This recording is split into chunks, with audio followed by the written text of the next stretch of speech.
Hi everybody, it's Andy Phillips here, and as you can see, I've got Chris Dowty with me. Hi Chris, how you doing?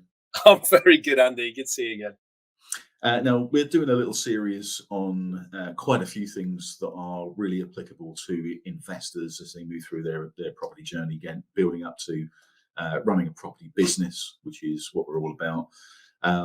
And today we're going to talk about something which I think is really relevant for all of those people who are moving up into the concept of running a property business rather than just being a property investor, and that's compliance. So let's just start running through. I know you've got a little presentation that you want to go through because it'll give people a much better idea about what we can do with compliance and what the process is, cost and implications, all that sort of thing, because this is really, really quite important. So let's just get this presentation up and I'll hand it over to you. No, and it's a topic, Andy, which I think, unfortunately, many organisations who either train people out there or whatever actually sort of really light touch upon. And the reason is for two reasons. A lot of the time is because they don't understand it themselves. That's one reason. So they don't actually want to get burdened down into it. And then the other side of it is then there's other organisations who really want to be the scaremongery, types of saying if you don't do this, you're going to be, prosecuted, etc., which is legitimate for sure. But there's nothing in between, which is actually like, well, I tell you what, why can't there be a product out there that actually solves the problem and makes it easier for people to execute? And nobody's done that until now. I want to say until now. We started a product a year ago. It was a year and a half in development, working with insurers, working with regulatory bodies, etc. So from my side, this was just something that was a passion of mine. Seeing a lot of pain out there, and most of the time when people see pain, they do one of two things. They either meet it head on, which is probably about 2% of the people out there, or most go running. And by not doing it or not doing it properly, it's not something that you can just go, well, I'm sorry, when the man in the big hat and the clipboard comes around knocking on your door saying, show us your ICO processes, which is your information commission, and show us your GDPR compliance, etc. And you go, it just doesn't cut the mustard. So we wanted to solve pain. That's all we want to do, solve people's pain so they can focus on what they do best. And that is revenue generating activities. And that's simply it. So, from my side, Andy, sort of, with everybody out there, you speak to a lot of people, you have obviously the community here and all the rest of it. How much of a, issue is this for people? And how do they go about it today, in your opinion? Well, I think when you look at what's happening on things like pin community and stuff like that, every so often you'll come up with people who are getting into the property sourcing side or doing projects and things like that, and they'll talk about what do I need to do to be compliant, and it's a big question. It comes up quite often in the Facebook group. And there's lots of people are sort of talking about that, and lots of people are saying, yeah, it's taken me quite a while to do it, but I'm glad I did it. Now I can do this and all that sort of thing. So I don't think there's any sort of definitive solutions rather than digging yourself in and going through the whole process and trying to find out exactly what you've got to do, when you've got to do it, how you've got to do it, and all that sort of stuff. So this is why I wanted to bring you on with this, because with all businesses, things like this sort of process needs to be as clear as possible and as easy to implement as possible. That's the whole point of providing solutions to things. So that's why I wanted to bring you on, because I think you've got a very definite process and solution that will help a lot of people. Yeah, and I hope so. And I think let's keep it simple. Who needs to be compliant? Let's start out with that. And I think this is, again, some people go, oh, look, this is not objective. It's not subjective, and it's not an opinion. It's actually, when you go and get into the crux of it, which is horrible, I'm not going to lie, but we did it with a team. It's actually, from my side, very, very clear. So sourcing agents, so people who are finding properties as their business, and includes estate agents and even lettings agents. They come under the compliance. So anybody providing in the transaction to do between a buyer and a seller needs compliance. Secondly, agencies. So again, sort of just touched on that. Estate agencies, lettings agencies, they need to be compliant as well. And finally, in actual fact, property investors who are selling directly to vendors, etc., technically have to be compliant, because it is a property transaction which includes the transfer of funds. You yourself have to be compliant. If you're selling, say for example, you've done a development, you've got 4 or 5 flats, and you're selling those off, you have to be compliant if you're going to be doing those direct to buyers, etc. So again, it's not subjective. It's this is it. And if you want to be subjective about it and want to pick and choose, well, that be on your head. And I think this is one of the things where the amount that it takes to do it all and continually keep up with it, because it changes annually, monthly sometimes, and you have to keep on top of it within your business, it becomes such a burden that people are willing to look the other way and take that risk. But it is a big risk. And the key thing is for the sake of in our case, £99 a month. So, £1,200 to be fully compliant to sell 6 flats, of which you're hopefully making about 400 grand profit on. What are you doing? So this is very clear. This is who needs to be compliant. And then the second thing is, what do you need? And again, people like, having conversations, the analogy of, conversation in the pub, ask your mate. Oh, he'll know. What? You won't. And there's also some subjectivity. I mean, I used to work in banking, and a lot of sort of financial regulation is on purpose created in an ambiguous manner, on purpose. So there is a lot of therefore interpretation for either the banks or people who are regulated in those sectors, and the same in a lot of regulatory sectors. They do it on purpose. Again, the reasons why we can, debate over a long, cup of coffee or a drink in the pub, but it's pretty simple. Because if it is too specific, then, for example, from my side, it is giving the answer too easily. So what it is allowing people to interpret it and then applying it, and also gives them a bit of wiggle room sometimes if they are coming down on you. Did you do this? Did you not? And hence why, in the financial sector, for example, many banks have, got a huge slap on the wrist. And when I say slap on the wrist, billions of pounds fine, etc. So if we go back to, what we've got there, what do you need to be compliant? And we're going to be focusing on those 3, the agency, the sourcing agent, and the investor. You need to be registered with HMRC, so for anti-money laundering purposes. And if people don't understand what that is if you are working with funds, receiving funds, or as part of the property transaction of a buyer, those funds need to be verified, and so does the person, for anti-money laundering purposes. Where did that money come from? And there are processes and systems that you have to execute for that. You also have to be a member of either the TPO, the Property Ombudsman, or the PRS. So we've got the PRS up here. So you have to be a member of an ombudsman. You also, all businesses, irrespective, so any limited company also has to be a member of the ICO, the Information Commission's Office. And you also, in this case, have to have professional indemnity insurance on your business. And just to be clear here, an analogy of people getting a policy that is 150 quid because they got it from cheapprofessionalindemnity.com or the like, and they tell me that they've got 5 million of cover. Well, unfortunately, it's not about the numbers. It's about the policies underneath it, and are they right for your business? And I can tell you now, there are very few insurers out there who understand what a property sourcer is or what is to do with the property compliance side. So we have found insurers. This is a broker who we put up there, who we work very closely with, Brunel.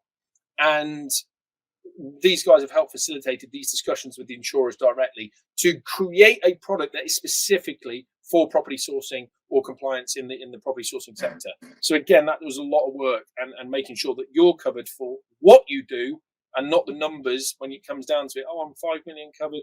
And then suddenly the policies don't cover you and you're on the hook. So again, it's all about the devil is in the detail. As well as being members of these bodies or getting certification from them, you need to have all of your AML compliance documentation, huge policy documents. When you are going through the HMRC process, you are ticking that you have all these. We've done it, I've seen it. So these people, most people don't bother. We do these checks to make sure people have them. You have to have your own legal contracts which match up with that AML and compliance documentation, which again, most people either copy it from their mate or in a group and say, yeah, use this and all the rest of it. You need that tailored relative to your AML compliance documentation and processes. And then you also, as a sourcing agent or as an agent, you need a ring-fence client account. This is not just a business account, Andy, and for everybody listening out there, this is a dedicated client account. And I can tell you now, with regard to the banks out there, these are very hard to come by. And this is just simply down to regulation. This is simply down to, but you need one. You have to have one because the client's money is not your money. So, for example, receiving, a sourcing fee or even partial sourcing fee relative to a transaction ahead of time, you can't put that into your trading account and use it. You're not allowed to. It is not part of the transaction. It's not completed. You need a client account. And this is something else. And then all of these things have to be linked and relative to each other. But what I wanted to highlight here to anybody watching this, just having the certificates does not mean you're legally compliant. There are a lot of professionals out there who think it is, and you're not. And this is when the devil in the detail comes. And this I understand can be a real pain in the bum. Yeah. Now this is the I think the biggest case for this, because a lot of people I know in this industry, and I know a lot of people in this industry, I know a lot of them have gone through or struggled to get their compliance sorted out. And the worry has always been, has it been done properly? And as you say, is it all connected? Is it all part of a process, part of a system that if someone was to look at what they're doing, would they actually be compliant, even though they've gone through a lot of work to get that done? Mm-hmm. And I think that's the biggest worry for people. Yes. And also policies are changing constantly, whether it be from HMRC, whether it be from redress schemes, whether it be from GDPR policies, etc. So again, keeping on top of that. And let's put this in perspective. People who are sourcing are normally 1-man, 2-man, 3-man bands, typically, because they have a line of sight to local opportunities and they don't need a huge infrastructure behind them. Have they got the time or inclination to really get into when legislation changes and they're updating all of their documentation and processes? No. And if they do, well, then they're not focusing on their business revenue, which when you're that kind of size and etc. is so important. So as it stands at the moment, I wanted to sort of go on to, what does it take to be compliant? And on the left hand side, you can do it yourself. That's great. And you have to register with all these bodies and get your insurance and your client account. And that will cost you approximately £1,000. That'll be what the number is. And it will probably take, and realistically, we're hearing it's no more now towards 6 months getting sort of approval back, specifically from HMRC, etc. So it takes a long time. So if you want to be trading today, you still technically can't trade until you are compliant or have got the authorization from HMRC and their certification for AML. But then after all of that left-hand side, you then have to, now the real work begins. You've got to create your KYC, which is know your client, and anti-money laundering policies and procedures. You've got to have your own client T's and C's. You've got to do privacy policies, procedures, GDPR policy and procedures. You've got a letter from the bank, which shows that your client account has nothing to do with your business. And you now have to then design and execute all of these processes into your daily operational procedures, dealing with clients, onboarding clients, etc. Where do you store their passport information? All of this kind of stuff. And we estimate that is in effort, in a total year is about 300 hours if you're doing this properly. And that will cost you, in essence, if you get these documentations done, probably around just over £1,200, £1,300. So in total, in year one, if you're just starting out, it's going to cost you about £2,195. That's with everything and doing it legitimately. And this is, from my side, one, quite a big expense when you're starting out for anybody. But also, again, if it's expensive, it's time, it's hassle, and again, relatively, why do you have to do the same? I guess the question is, why do you have to do the same kind of compliance as somebody like a Jones Lang LaSalle or a huge estate agency when you're a 1-man, 2-man band? You know what I mean? But unfortunately, the regulation is the regulation. You have to. And that's where it is today, Andy. And one of the things that I say was so passionate about was, we set up a product which solves all of this. And the system that we've built allows that to accommodate this as well. So the question is, why have we done this? Well, quite simply because with our platform, we have investors, we have sorting agents, but one of the things that we are very clear about is having verified compliant agents on. And with the compliant, you can have great guys doing it, but if their compliance isn't up to speed, then that's actually a risk for everybody in the food chain. So we actually solve the product here by wanting to create the compliance vault, as we call it, which is our product. And that's why we wanted to do this. So in actual fact, I guess it is for selfish reasons. We wanted to create, sort all the compliance out for individuals and businesses. So ultimately, we could have more sources, more line of sight, but that's ultimately why. And, from my side, this is now where, if I go to, what the compliance vault is, we have encompassed all of this under us. So everything comes under it. Access to a client account, we've got that inbuilt into the system. We do automatic legislation changes. You get all, and on top of that, integrated legal contracts. You get an advanced customer relationship platform. You get your own investor sourcing system. Again, where you find investors and you can put them onto your own website. Again, that's part of it. And we've got an app, and I could go on and on, Andy. But the point being is, this all comes under one roof, and you can now do this and register inside 2 hours. You'll be fully compliant in probably, I think, sort of 36 hours, subject to you giving some documentation of who you are to the team. So we can get you up and running in probably 3 to 4 working days. And we've also now got with the help with the cost of it, by spreading it out over the year at 0% interest at $99 a month. And I think, again, nobody listens to the pain that either sources or people starting out or investors who are wanting to sell some properties, they don't think of their cash flow. Oh, I'll just pay the 1,200 quid up front. Well, we've solved that, so you can spread that over the year. And that's where we're at, Andy. And I think it's something that, if this is resonating with the pain or concerns or whatever, even if you just want to reach out to us, at Sorting Investments and go to the agents and talk with our team, I think it's pretty self-explanatory. This is a lot of work gone into this, and it's the only solution out there that is covering. I think we've got now 65 agents on being covered under this, and the positivity of, oh my God, that's so easy. But at the same time, we require you to operate professionally as well. It's not just you tick a box, you pay the £99 a month and you can go off and freewheel. No.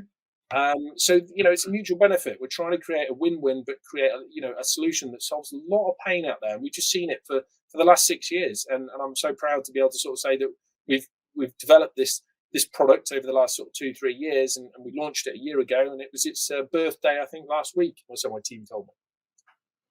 Did you get a cake?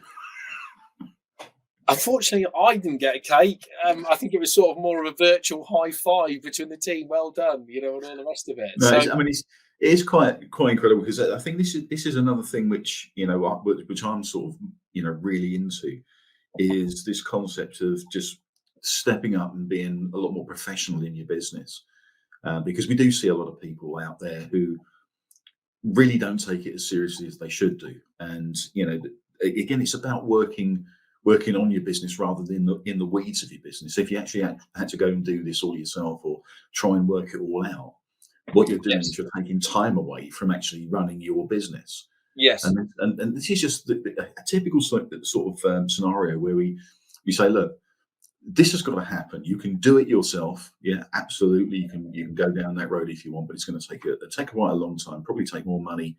But it's that digging in the weeds and just working in the background that you really don't want to do. You want to sort of get that off your plate, go and get some professional processes in place because of speed and costs. And again, it's just a professional way of looking at it.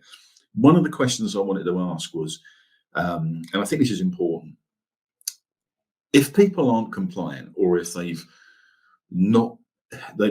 may have gone through some of the processes, but as you said, just having the documentation doesn't mean you're compliant.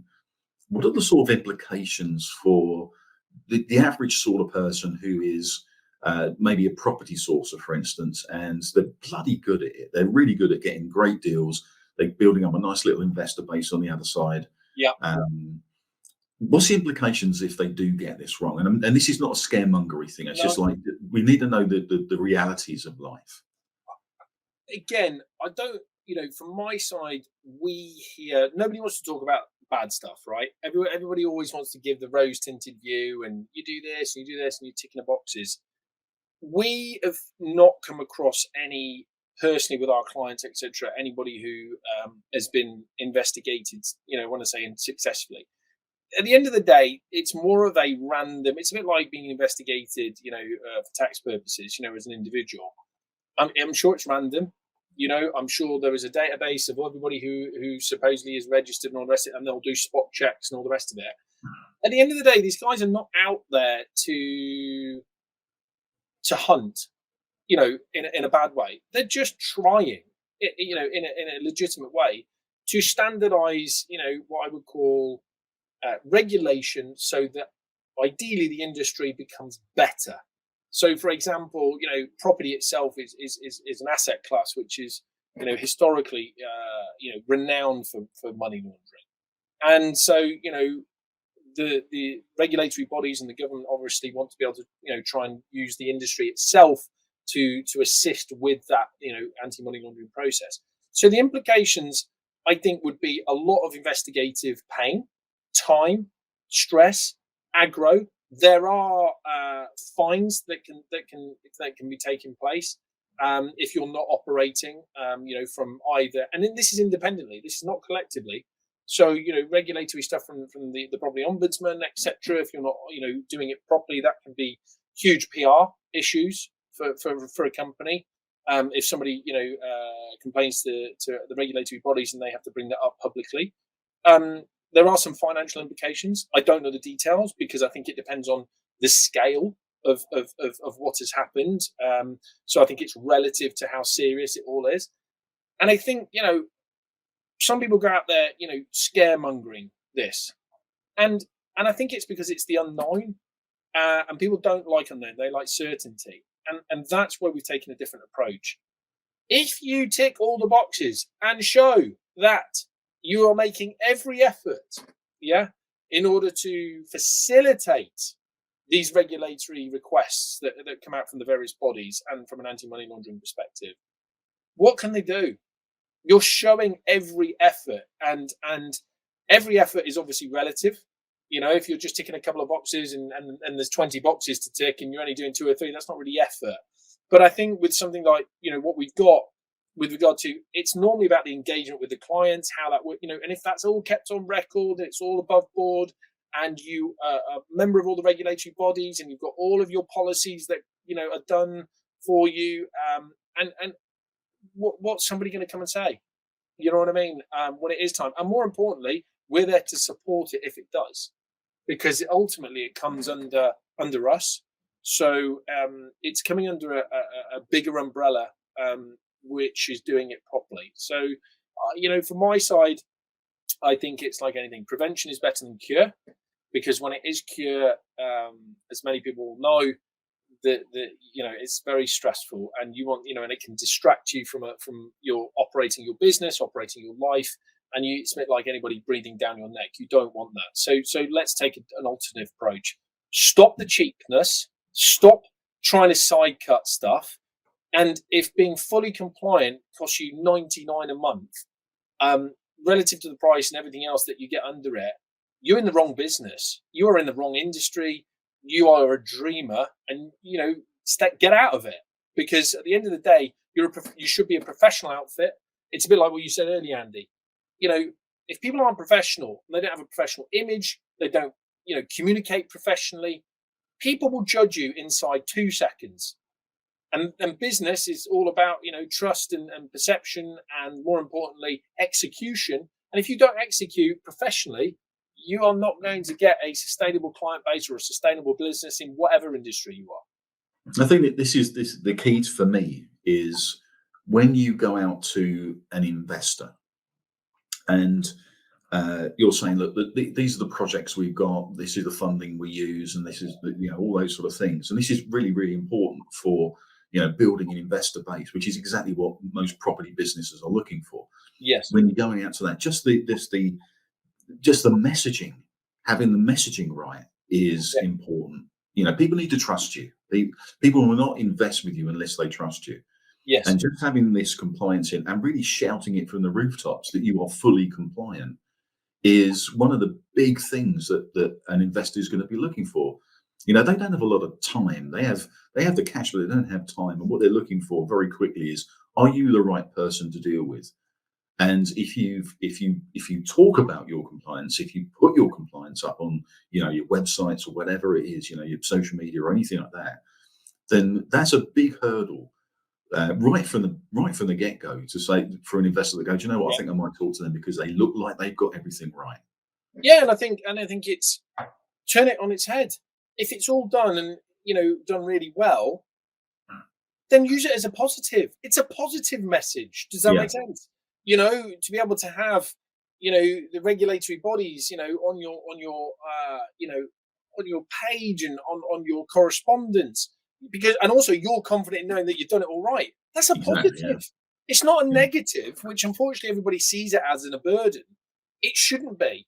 But the key thing is if that hassle and pain and time and energy is reduced and done in a professional way, and it allows you to get on with revenue generating activities, making the sales. Does that make sense? Dealing with brilliant. You get the best of both worlds. And because to me, I see it as a marketing tool as well as anything else. It's a perfect marketing tool for me. If I was going to go through this process, I'd want to be able to shout this from the rooftop and say I am fully compliant and I go through these processes. Correct. So, but it's, as I say, you can have these and get the certificates and stuff, but there's compliant and then there's compliant, if that makes sense. And so it's all right having the badges, but if you don't have it behind, that's when you'll really find out. And this is something again that we solve. So for me, thanks for putting this up. But if anybody listening to this, investors who are selling properties, agencies, we've got a few agencies on board. And the majority are individual sourcing agents and bigger sourcing agent clients. Come to sourcinginvestments.co.uk/property sourcing compliance. Even if you put it in Google, property sourcing compliance, you will see. I think we're on the first page now, so we're actually doing something right with SEO, etc. So we've got some great experts, who have put this together. And now we've turned it into a product which is very easily accessible. So for information, there's FAQs on that page, what you need to know. So even just, from your side, come on in, talk with the team, register, it's free. And then, as I say, make sure you've got it. Please, just tick a box and move on. That's all I ask. No, that's fantastic. Listen, Chris, that's been absolutely fantastic. Very concise, to the point, and very powerful as well. I think that's the key message for this. What we'll do is we'll put the link in the description or the comments below, so you can just click on that and go straight through. And just have a chat with the guys and get compliant. It's really that simple. Take all that hassle away from you. Go and get compliant. Go and get it working for you. And then just get on with what you want to do, which is making deals and making money. That's it. Make money. Chris, get pain. Get rid of the pain. Get rid of the pain. Chris, it's been fantastic talking to you. Thanks very much, mate. Cheers. Thanks, buddy. Appreciate it.